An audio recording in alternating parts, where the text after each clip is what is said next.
E sem dizer mais nenhuma palavra a ela, o mestre Rabi se aproxima do esquife e faz o quê? Ele toca. Ele tocou em um cadáver. E agora, você conhecendo a cultura, você entende o escândalo da graça salvadora do Senhor. Ele não estava preocupado com os costumes culturais. Ele não se importava de estar se contaminando pelas leis mosaicas. Ele queria produzir vida. Ele queria devolver dignidade. Ele queria dar a ela de volta a esperança que havia sido sepultada no momento da morte do filho dela. Quando você não tem mais esperança, quando a tua fé já cedeu, Ele olha compassionadamente para a tua vida e diz: filho, não chora. E a Bíblia diz que Jesus vira para o caixão e põe a mão no esquife e fala: rapaz, levanta. E ele toma o rapaz e devolve a mãe. Ele devolveu esperança, ele devolveu dignidade, ele devolveu justiça, ele devolveu o alimento, ele devolveu a vida, ele devolveu a fé.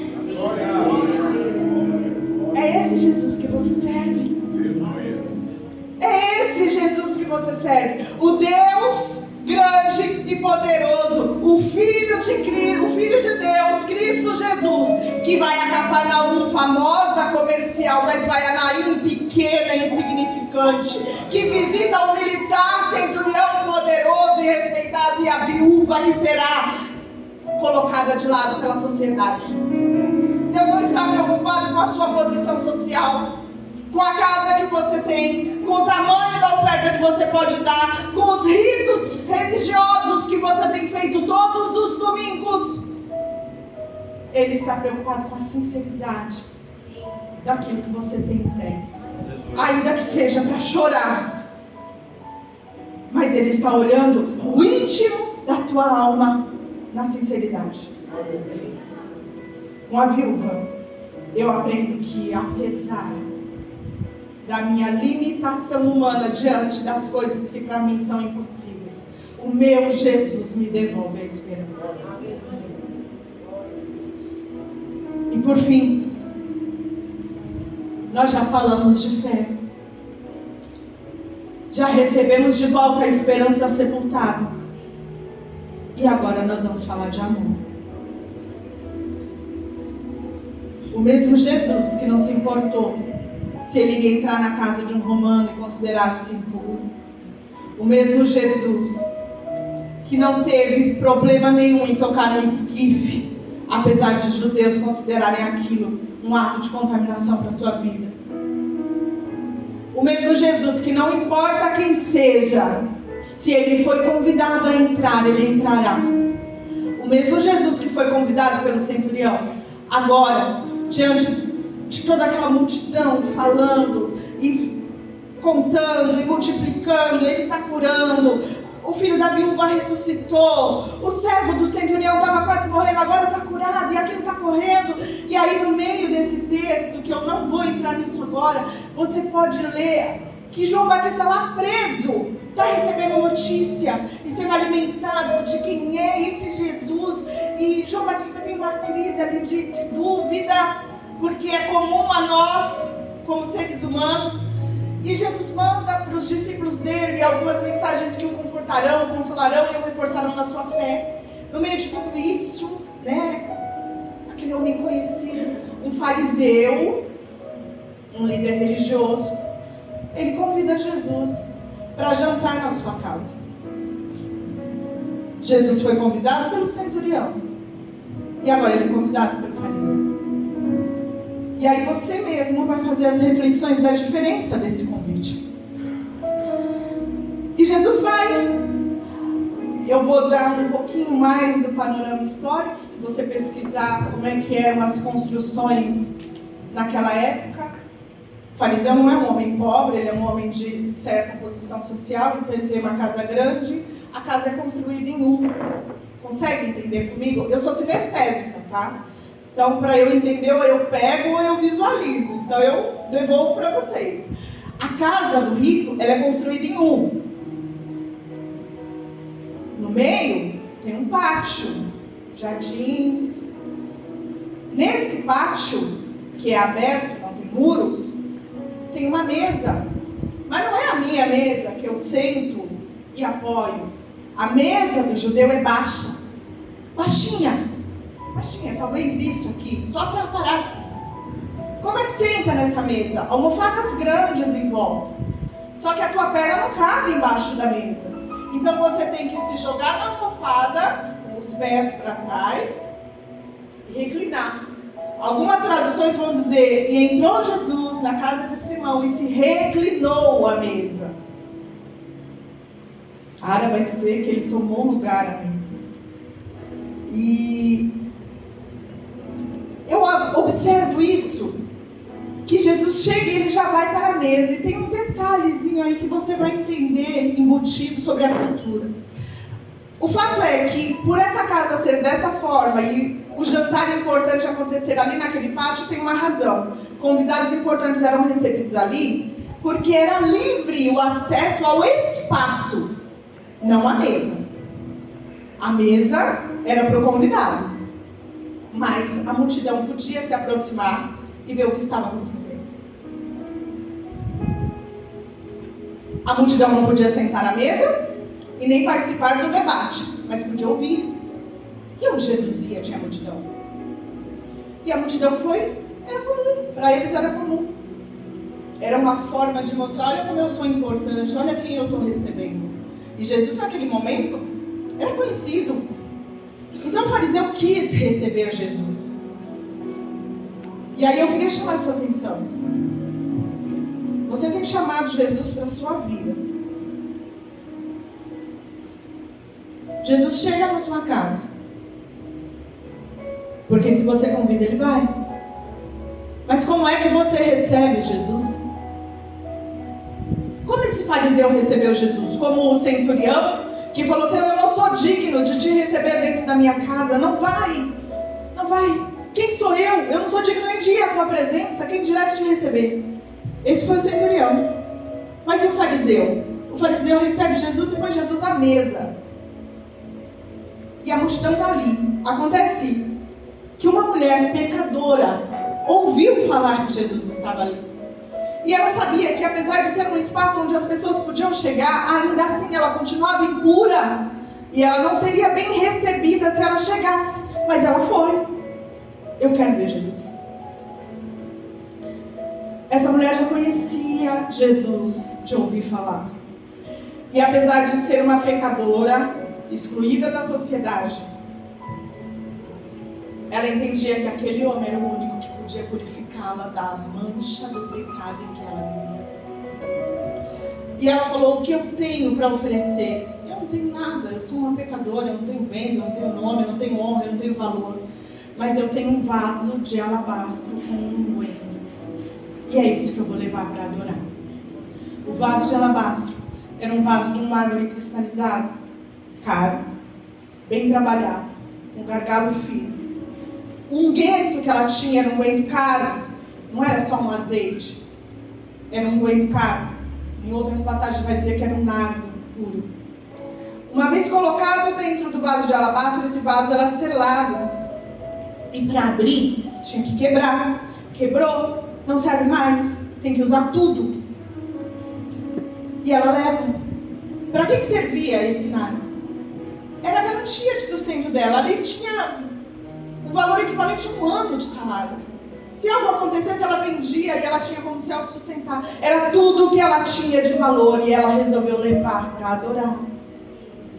Ela era dona da casa? Não. Ela era anfitriã? Não. Era ela que recebia Jesus? Não. Mas quando você tem o coração derramado diante do Mestre, você entrega o seu tudo. Glória a Deus. É o que você tem de melhor. Para o fariseu, só de receber, para ele, na cabeça do fariseu, só de receber Jesus, para Jesus já era uma honra estar na casa dele. Olha quem está te recebendo. Sou eu, um mestre, observante da lei, e deixei você entrar. Não é qualquer um que senta na mesa do judeu, você já está sentando. A honra é para você, não é para mim. Acontece que ela entra, e entre a multidão, ela vê a cena da mesa. Eu não sei se você consegue enxergar comigo, porque é tão maravilhoso entender o que aconteceu aqui. Que quando ela entra e ela começa a ouvir as vozes na mesa, ela fala: Ele pode me limpar, Ele pode me lavar, Ele pode me devolver a dignidade. O peso do pecado e da culpa pode ser arrancado de mim hoje. Eu preciso entregar, e eu vou entregar. Mas quando ela vai chegando, aquele ambiente, a voz de Cristo, a presença salvadora vai inundando o coração daquela mulher. E ela começa a se derramar. Os sentimentos, as emoções dela começam a tomar conta da vida dela, e ela começa a se emocionar. E quando ela vai chegando por trás de Jesus e ela olha os pés, ela não resiste, ela cai. E quando ela cai, as lágrimas dela começam a molhar os pés sujos de Jesus. Os pés de alguém que andou de Cafarnaum até Naim, descalço, andando, machucando, suando, estão ali naquela mesa. E ela olha os pés por trás e ela cai. E quando ela cai, as lágrimas começam a cair nos pés de Jesus. Você tem derramado as suas lágrimas nos pés de Jesus? Ela chorou, ela se entregou, e ela se derramou olhando para aqueles pés. E quando ela se vê, ela percebe o que ela está fazendo. Os pés estão todos ensopos, e ela comete mais um ato escandaloso. Os cabelos da mulher eram uma parte íntima. Você pode observar as muçulmanas, as mulheres que guardam a religião, elas cobrem o cabelo. Porque o cabelo dela, a partir do momento que ela se casa, é só para o marido. Mas ela não era casada. O cabelo dela estava preso.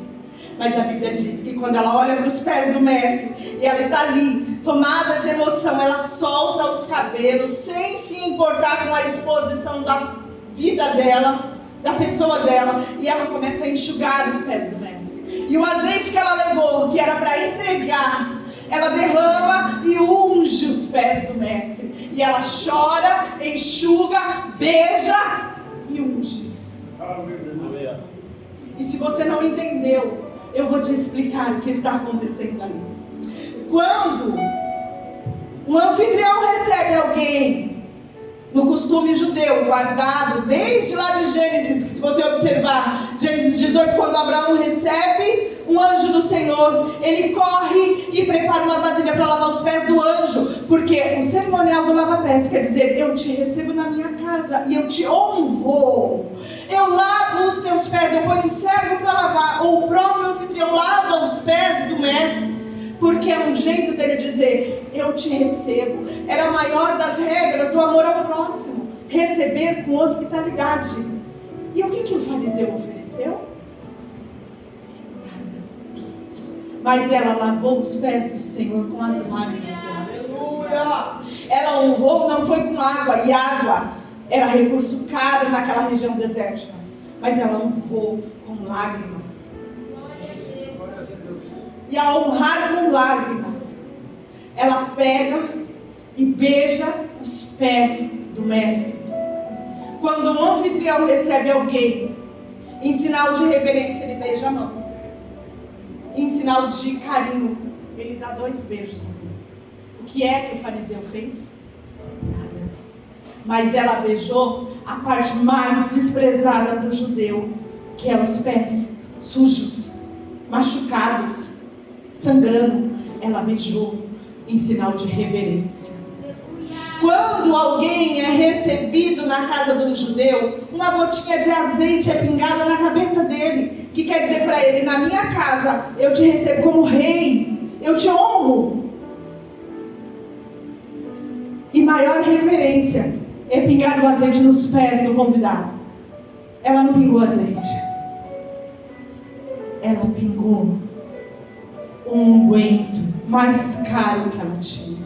Ela honrou, ela reverenciou e ela amou o mestre que estava ali. E enquanto ela se derramava em lágrimas, ungia os pés do mestre e o beijava, ela estava sendo tomada de amor por aquele homem que podia mudar a história da vida dela.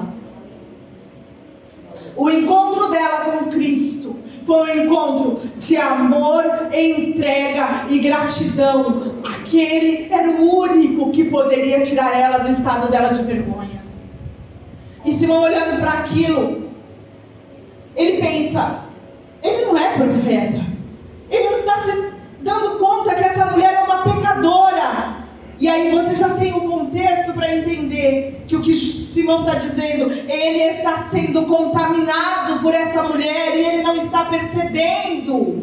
Mas Jesus olha para ele e fala: Simão, sabe, tem 2 homens devendo para um credor. Um deve 50, o outro deve 500. E o credor olhou e sabia, e o credor olhou e falou: eles não têm como me pagar. E os 2 foram perdoados de igual forma. Simão, quem você acha que amou mais esse credor? Ah, Simão, é óbvio que o que devia 500. Isso mesmo, Simão. Você está vendo essa mulher e só agora, depois de tudo aquilo acontecendo atrás de Jesus, é que ele olha para trás e olha para ela e contempla a cena dela abaixada, chorando e tentando enxugar a bagunça que ela estava fazendo com as lágrimas, com o próprio cabelo. E eu não consigo imaginar uma cena de tanta entrega diante de uma multidão, sem se importar com a exposição, e você fica aí preocupado se você vai chorar e alguém vai olhar. Você fica aí preocupado se você confessar, o que vão falar. Aquela mulher se entregou por inteira aos pés do mestre. E Jesus fala para ele: Simão, eu entrei na tua casa, você não me ofereceu água para lavar os meus pés, sabendo que eu ia sentar na mesa, e na mesa não se senta sujo. E Simão conhecia. Ele não fez porque ele não queria. Ele convidou Jesus, mas ele não achou Jesus digno da hospitalidade dele. E Jesus fala para ele: ela lavou meus pés com as próprias lágrimas dela, já que você economizou sua água comigo. Você não gastou o seu azeite para minha cabeça, mas ela gastou tudo que ela tinha nos meus pés sujos e feridos. Você não me beijou com ósculo, mas ela não cansa de me beijar os pés, porque ela está entregando e entregando e entregando tudo que ela tem. Então, Simão, talvez você ache que você não tem nada para ser perdoado, e é por isso que você não consegue demonstrar amor. Entende, Simão? Mas ela, a excluída, a contaminada, a limitada, a proibida, a mal vista, ela tem muito a ser perdoada. E quem muito foi perdoado, muito ama. Olhe para você. Olhe para o seu passado, olhe para a sua insignificância, olhe para o alto da sua perfeição religiosa e entenda que o Senhor que está diante de você é o Senhor que produz fé no coração do centurião, que produz vida no filho da viúva e que produz perdão, esperança e amor na vida dessa mulher. E é por isso que eu retorno para você em Coríntios 13. Agora, pois, permanece a fé. Tenha fé. Tenha fé.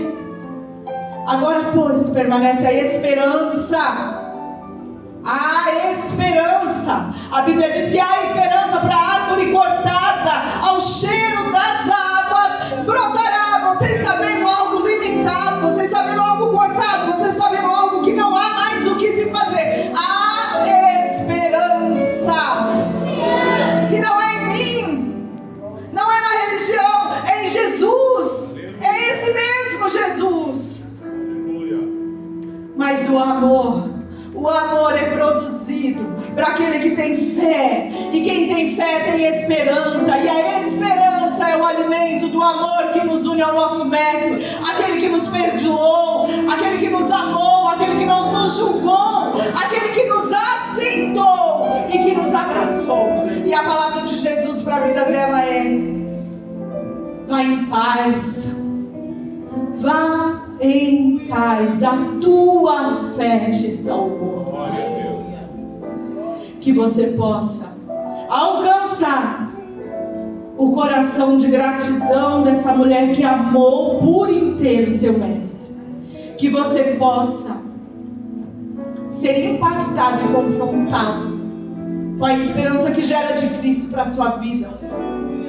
E que você possa ser visitado pela fé de um homem que não se sentia digno desse Senhor, mas que o amou e confiou. Amém? Se coloque em pé, em nome de Jesus. Aos que podem. Senhor, eu quero orar pela tua igreja nessa manhã. Eu quero orar, Senhor, para que o avivamento que aqui já foi dito seja produzido em nós através desse texto. Pai, que nós possamos ser, Senhor, encontrados em Ti, Senhor, e Te receber com a mesma reverência, Senhor, de adoração que o centurião Te entregou. Que nós possamos, Senhor Jesus Cristo, Te reconhecer como autoridade sobre toda autoridade que está debaixo dos céus e acima dos céus. Não há, Senhor, ordem que o Senhor dê que não seja, Senhor, executada. Sobre a Tua palavra existirá cura, sobre a Tua palavra existirá vida, sobre a Tua palavra existirá perdão e salvação para as nossas vidas, Senhor.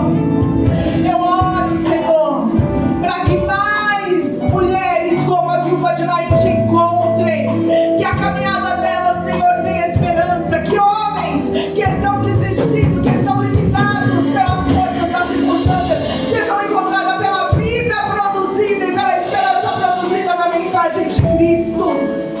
Eu oro, Senhor, para que nós possamos Te receber com a honra que lhe é devida em nossa casa, em nossa vida, em nossas almas, e que nós possamos ser sinceros, Senhor, na adoração. Recebe o nosso melhor, Senhor, nesta manhã. É o que nós entregamos, em nome de Jesus. Amém.